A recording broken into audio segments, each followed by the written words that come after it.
A Ucrânia tem apenas 2 meses para terminar a guerra, caso contrário, depois disso, Vladimir Putin certamente anunciará uma mobilização geral. O presidente da Chequia, Petr Pavel, pediu hoje ao Ocidente para ampliar a ajuda à Ucrânia. Mas Donald Trump, ao que parece, decidiu mudar os planos de Vladimir Putin, e o Financial Times escreveu hoje que os recentes sucessos da Ucrânia na guerra contra a Rússia impressionaram Donald Trump.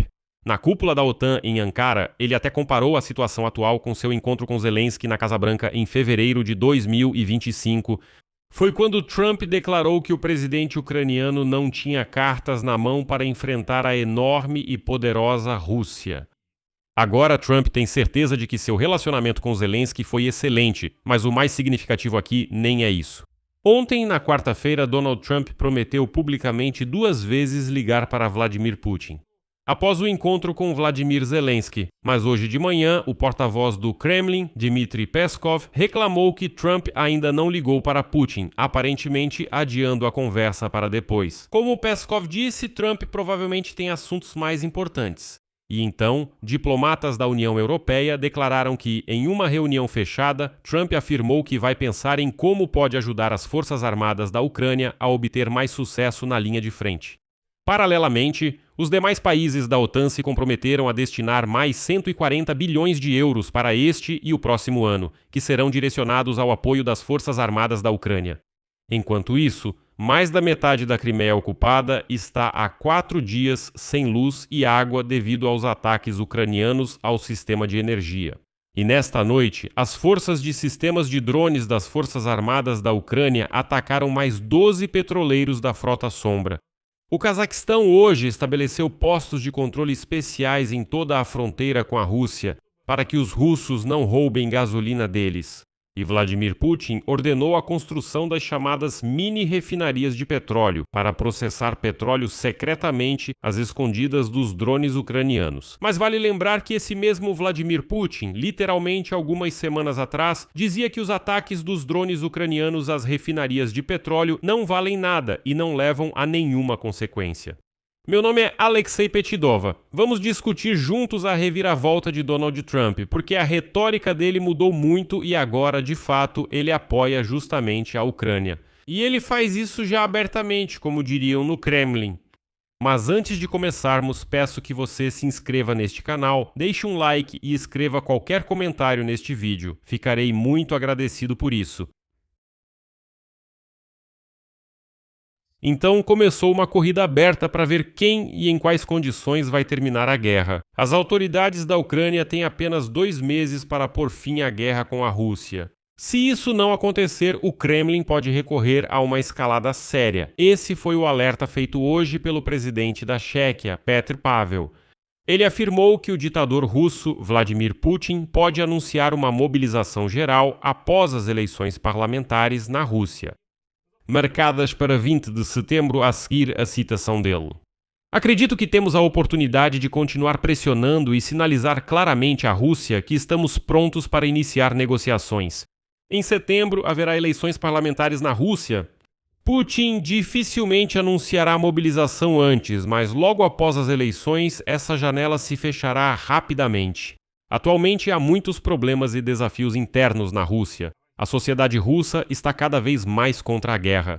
Vai ser difícil para Putin manter a calma dentro do país. E vale ressaltar que, na verdade, os correspondentes militares e russos também vêm promovendo essa ideia nas últimas semanas de que, assim que as eleições passarem, como dizem, não haverá mais nada a perder e será possível anunciar uma mobilização geral. Em resumo, a essência da declaração de Petr Pavel é que é preciso forçar Vladimir Putin a negociar rapidamente, caso contrário, mais tarde a Ucrânia enfrentará uma catástrofe. E isso foi inesperado para muitos. Donald Trump assumiu uma posição mais otimista. O Financial Times escreveu hoje que os recentes sucessos da Ucrânia na guerra contra a Rússia impressionaram Donald Trump. Ele gostou muito de como a Ucrânia está destruindo uma após a outra as refinarias de petróleo na Rússia. E como vocês sabem do meu episódio anterior, ele até afirmou que esses ataques estão aproximando o fim da guerra. Pensem bem, o homem que antes falava sobre escalada agora diz: olha, essa é uma escalada muito justificada porque está aproximando o fim da guerra. Na cúpula da OTAN, em Ankara, ele até comparou a situação atual com seu encontro com Vladimir Zelensky na Casa Branca em fevereiro de 2025, quando Trump declarou que o presidente ucraniano não tinha cartas na mão para enfrentar a Rússia. Naquela época, lembro que Trump dizia: "Para onde vocês estão indo lutar contra uma Rússia enorme, forte e poderosa? Olhem onde vocês estão e onde está a Rússia. Apenas se rendam, é isso. Vocês não têm cartas, não têm chance de vencer." Mas ontem, literalmente, Trump declarou o seguinte: "É difícil acreditar nisso, de verdade, desde o Salão Oval até hoje. Acho que tivemos um relacionamento muito bom", disse ele sobre Zelensky. Isso é só o começo, e a Ucrânia tem um grande futuro. As palavras calorosas de Donald Trump surpreenderam e agradaram muito as delegações europeias. A mudança de tom em relação à Ucrânia ajudou os europeus a não darem muita atenção às declarações duras de Donald Trump, incluindo mais uma ameaça de retirar todas as tropas americanas da Europa.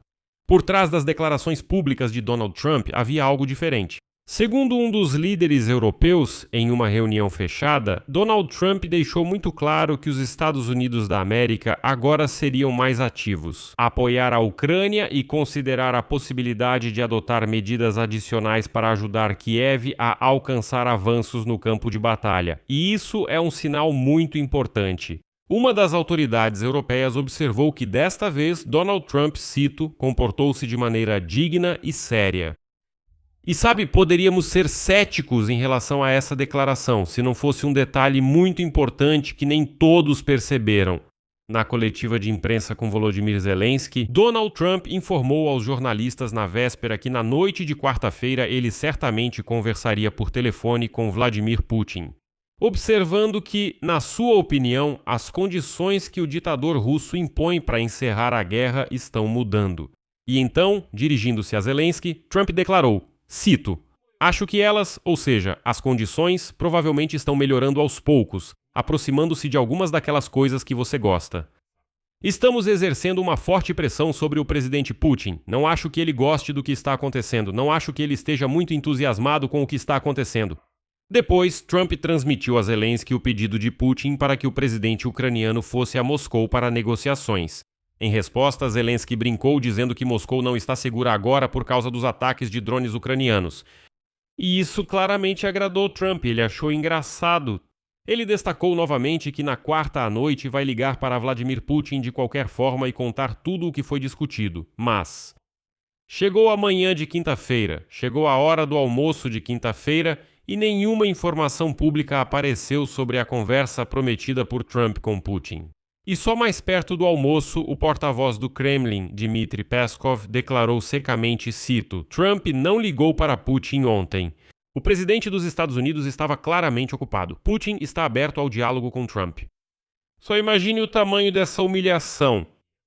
Antes, Vladimir Putin costumava se atrasar de propósito para todas as cúpulas mundiais, para que os outros líderes tivessem que esperá-lo de forma humilhante, e eles esperavam por ele.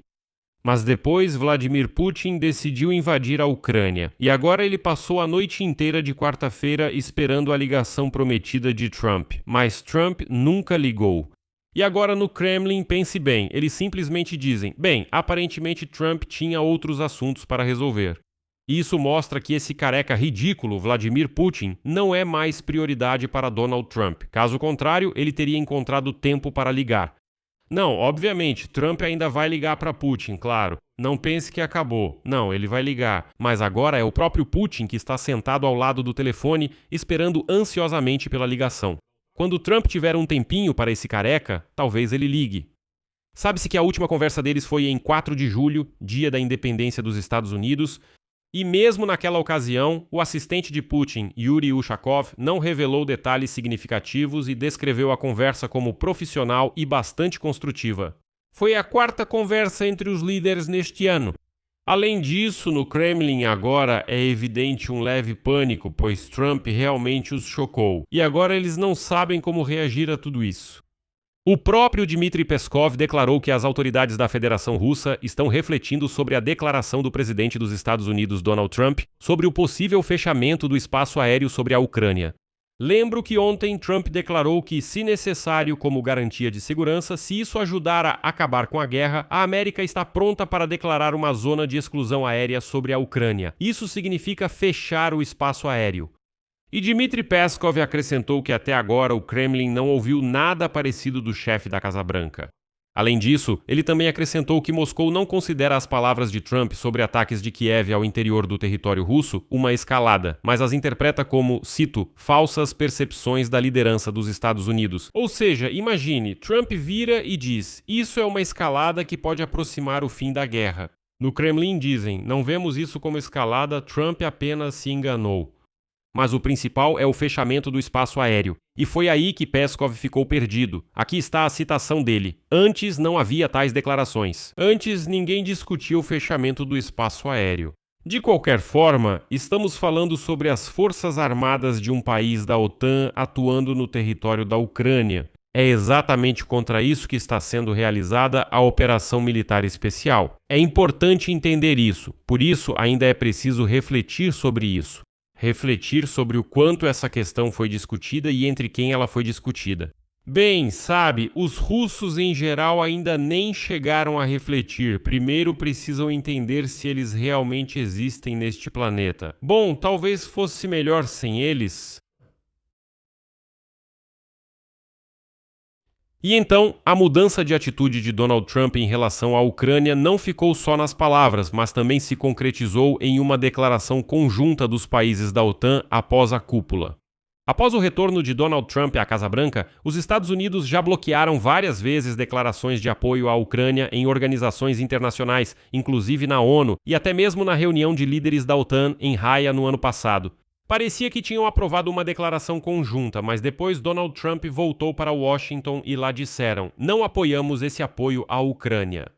Mas na declaração atual está escrito o seguinte, cito: a Ucrânia contribui para a segurança transatlântica e os aliados estão unidos em seu apoio inabalável à Ucrânia na defesa de sua liberdade, soberania e integridade territorial. Os aliados destacam que esse apoio deve ser justo, previsível e sustentável a longo prazo. Ou seja, Donald Trump assinou embaixo das palavras de que a Ucrânia é o país que garante a segurança da OTAN. Trump já retornou a Washington e ninguém cancelou essa formulação. Como vocês sabem, ele também reconheceu que os drones ucranianos são os melhores em geral e declarou que os Estados Unidos vão comprar drones de combate da Ucrânia em grande quantidade, além de que os Estados Unidos estão prontos para conceder à Ucrânia uma licença para a produção dos mísseis Patriot. A OTAN, como bloco, também prometeu destinar 70 bilhões de euros para a Ucrânia neste ano, e não menos do que esse valor no próximo. Os Estados Unidos, porém, não participam disso. O financiamento é realizado pelos outros membros da aliança e pelo crédito que a União Europeia aprovou para a Ucrânia. Mas como você já sabe, esse empréstimo será pago com os ativos russos congelados. Aqui ficou desconfortável, pois os russos costumam fazer declarações bombásticas dizendo que a Ucrânia é endividada e tudo é dado como empréstimo. Sim, é um empréstimo, mas essa dívida vocês vão pagar ou com reparações ou com seus ativos congelados. Assim, o volume total de apoio em 2 anos, 26, 27, será de pelo menos 140 bilhões de euros, mas isso está longe de ser tudo. Além dos compromissos de continuar apoiando a Ucrânia, os participantes da cúpula anunciaram novas compras de armamentos no valor de 50 bilhões de dólares e concordaram em expandir a produção coletiva e também aprofundar a cooperação com a indústria de defesa para acelerar a implementação de inovações. Entre as áreas prioritárias de investimento estão os sistemas de ataque de precisão de longo alcance, complexos integrados de defesa antiaérea e antimísseis, sistemas não tripulados, tecnologias avançadas, capacidades de inteligência, infraestrutura de nuvem transatlântica e modelos poderosos de inteligência artificial. Paralelamente, na cúpula da OTAN foi anunciada a criação de um novo banco de defesa, segurança e resiliência que financiará a proteção contra a Rússia. Em uma situação em que as tradicionais organizações internacionais de crédito ainda evitam trabalhar com empresas de defesa. E agora, atenção, os fundadores desse Banco de Defesa, Segurança e Resiliência foram 9 países, entre eles Canadá, São Petersburgo, Turquia e Ucrânia. O banco poderá captar recursos emprestados a baixo custo com garantias do governo e financiar diretamente projetos na área de segurança ou fornecer garantias para bancos comerciais. Segundo os organizadores, grandes países, incluindo Alemanha e Estados Unidos, por enquanto estão observando esse projeto e talvez se juntem mais tarde. Enquanto Trump lidava com o Irã, a Europa se organizou de forma notável. Segundo fontes do Financial Times, na OTAN agora esperam que a mudança na posição leve a uma mudança sustentável. Mudanças. A posição de Trump levará a uma mudança sustentável, ao apoio de Washington a Kiev e ao aumento da pressão sobre Moscou. A promessa de Trump de permitir que a Ucrânia produza mísseis licenciados para os sistemas de defesa aérea Patriot pode ter sido feita com o objetivo de mudar os cálculos de Putin, que acredita que pode destruir a Ucrânia indefinidamente e forçá-la a desistir da conquista, porque é justamente o amplo acesso da Ucrânia ao potencial militar dos Estados Unidos que realmente assusta Vladimir Putin. Trump foi informado de que neste momento a Ucrânia está retomando a iniciativa na guerra. E, o que é importante, Trump tem certeza de que Vladimir Putin rejeitou descaradamente uma proposta vantajosa de resolução pacífica e agora se encontra em uma situação difícil devido à superioridade da Ucrânia no campo dos drones, de médio e grande porte, de baixo custo. Trump se lembra muito bem de que ofereceu a Vladimir Putin condições excelentes para encerrar a guerra, mas ele desprezou os esforços de Trump e recusou. E agora Donald Trump guarda um ressentimento pessoal contra Vladimir Putin, pois ele de fato colocou em dúvida as habilidades de negociação dele. Vamos ser honestos, por que Trump apoiava Vladimir Putin de forma tão ativa e falava de maneira tão depreciativa sobre Zelensky? Há pouco mais de um ano, em fevereiro de 2025, no Salão Oval, Trump estava sentado e disse: "Você não tem cartas na manga como vocês podem lutar contra a Rússia? Ela com certeza vai vencer." No início do ano passado, por quê? Porque ele realmente acreditava que os russos estavam vencendo e Trump gosta de vencedores. Mas já passou quase um ano desde aquela reunião e na Alasca, na которой Putin уверял. Donald Trump disse que a Rússia vai conquistar todo o Donbass em apenas alguns meses e depois vai avançar ainda mais. Já se passou quase um ano e isso não aconteceu. A Ucrânia começou a vencer, então Trump mudou seu discurso. Ele percebe quem está em vantagem e prefere se aliar aos vencedores. Embora, para ser justo, devo dizer que nem todos compartilham esse ponto de vista. Por exemplo, o ex-comandante das Forças Armadas da Ucrânia e atual embaixador da Ucrânia no Reino Unido, Valery Zaluzhny, chamou de perigosa e equivocada a ideia de que a Rússia está perdendo a guerra e que o conflito está perto do fim. Segundo ele, mesmo após ataques bem-sucedidos da Ucrânia, a Rússia ainda é capaz de responder com ataques de força igual ou até maior. A seguir, a citação dele. Nenhum dos lados pode contar que esse tipo de condução da guerra trará um resultado estratégico decisivo. No entanto, a Ucrânia continua aumentando os ataques no interior da Rússia, além de atacar também os territórios ocupados da Ucrânia. A Crimeia já está praticamente isolada da Rússia? Na Crimeia, há 4 dias, o fornecimento de energia está interrompido após ataques das Forças Armadas da Ucrânia. Não há luz nenhuma. Em Armiansk, Jankoy, Krasnoperekopsk, nos distritos de Jankoy e Krasnoperekopsk, em Evpatoria, em Kerch, em Saki, em Simferovo, Simferopol, em Sudak, em Feodósia. Lá, a eletricidade é fornecida em etapas, nas demais áreas seguem horários de desligamento. Dessa forma, os problemas com o fornecimento de eletricidade permanecem em 18 dos 29 cidades e distritos da península. A Crimenergo atribuiu o longo blackout a ataques das Forças Armadas da Ucrânia à rede de energia e afirmou que a restauração ocorre 24 horas por dia.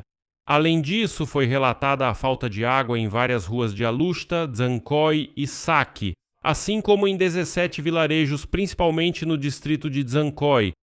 Nesse sentido, destaco que na noite de 8 de julho, as Forças Armadas da Ucrânia atacaram 6 subestações elétricas. No total, desde o início do mês, 50 instalações de energia foram atingidas na península. O chefe das Forças de Sistemas Não Tripulados da Ucrânia, Robert Magyar-Brody, informou isso.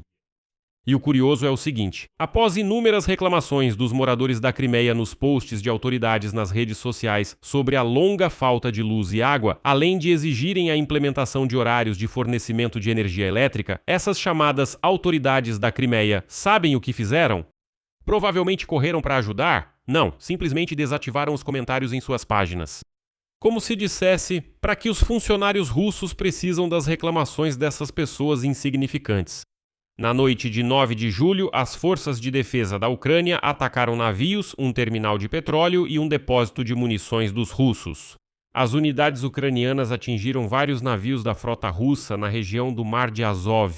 Estamos falando de 12 petroleiros da frota clandestina que tentavam levar gasolina para a Crimeia, um rebocador e um cargueiro. Esses navios transportavam combustíveis e lubrificantes para os agrupamentos das tropas russas. Também eram usados para transportar petróleo e derivados, burlando as sanções internacionais. Esta é uma das principais fontes de financiamento da guerra contra a Ucrânia. E aqui destaco que a Ucrânia já apresentou uma declaração ao Conselho de Segurança da ONU, na qual afirmou que considera os petroleiros da frota clandestina como alvos militares legítimos. O terminal de petróleo Yug-Russi, em Bataisk, na região de Rostov, também foi alvo de ataque. Um incêndio irrompeu nas proximidades da instalação. Essa instalação escoa derivados de petróleo para exportação. Além disso, por meio dela, as tropas russas na direção sul são abastecidas com combustível. A moeda estrangeira obtida com a venda do petróleo financia a guerra. Outro ataque atingiu um depósito de munições dos russos na região de Sorokina, na província de Lugansk. Em geral, esta noite também foi bastante agitada para os ocupantes. Enquanto isso, a crise de combustível na Rússia praticamente saiu do controle. Na Duma Estatal da Federação Russa já informaram aos russos que a venda livre de gasolina na Rússia, não vai voltar tão cedo. Por isso, é melhor que os russos apenas se acostumem com isso. Ou melhor, aguentem. Afinal, os russos são uns otários que aguentam tudo. A Rússia já aumentou as compras de combustível na Bielorrússia para um recorde histórico, tentando de alguma forma cobrir o déficit no mercado interno que atingiu todas as regiões, do Extremo Oriente até Kaliningrado. Em junho, o fornecimento de gasolina automotiva para a Rússia pelas refinarias de petróleo bielorrussas ultrapassou 181 mil toneladas, o que é 3 vezes mais do que em maio. Naquela ocasião, foram 77 mil toneladas. E ao final do primeiro semestre, as compras de gasolina na Bielorrússia aumentaram 20 vezes. Isso equivale a 453 mil toneladas. A importação de diesel da Bielorrússia já aumentou 5 vezes, chegando a 256.255 toneladas de janeiro a junho.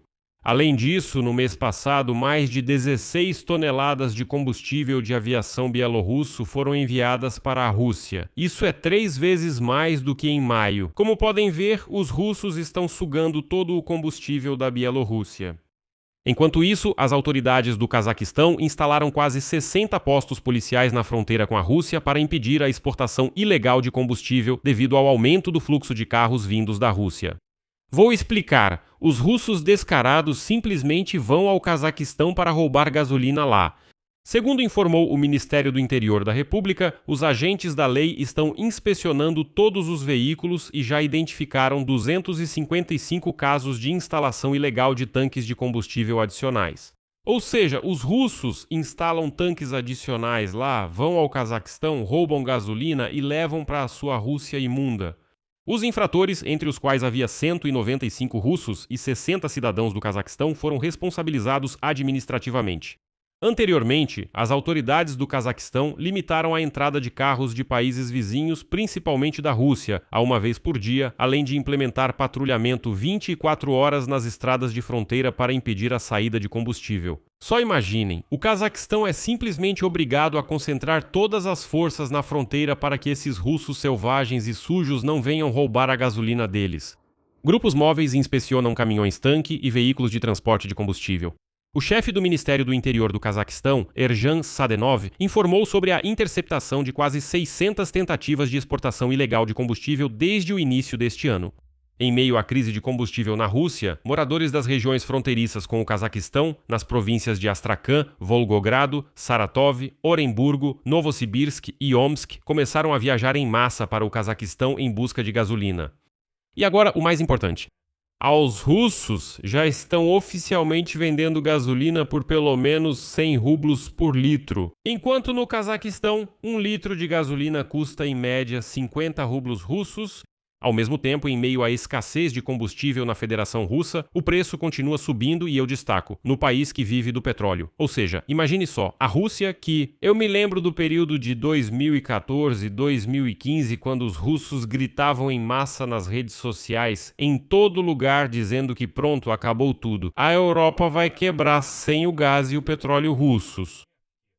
O Ocidente vai quebrar completamente, vai congelar, mas a grande Rússia está abastecida com gasolina, gás e assim por diante. No final, agora esses russos são obrigados a fugir para o Cazaquistão como ratos, roubar gasolina lá e as autoridades de segurança do Cazaquistão são obrigadas a capturar esses russos na fronteira. E nesse contexto, a Rússia proibiu completamente a exportação de gasolina e diesel. E Vladimir Putin apoiou a proposta de criar uma rede de mini-refinarias de petróleo na Rússia para aumentar a oferta no mercado interno.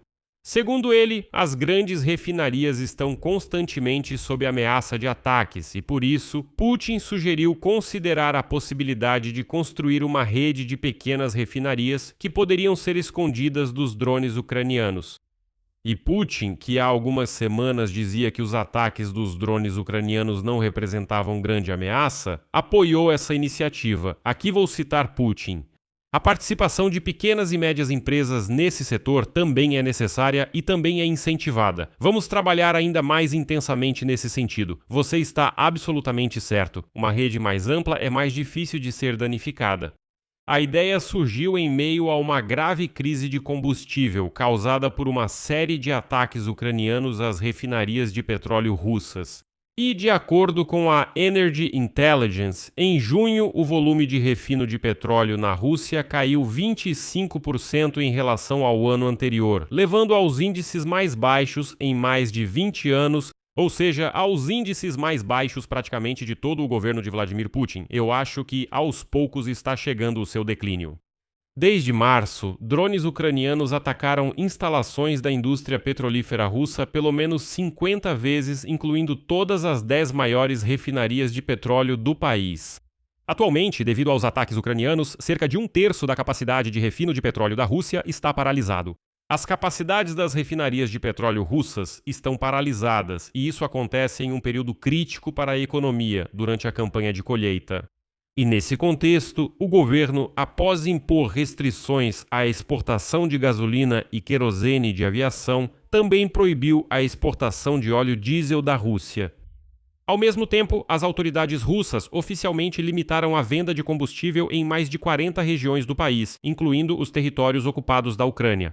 Ao mesmo tempo, relatos sobre interrupções no fornecimento e fechamento de postos de gasolina já estão chegando praticamente de toda a Rússia.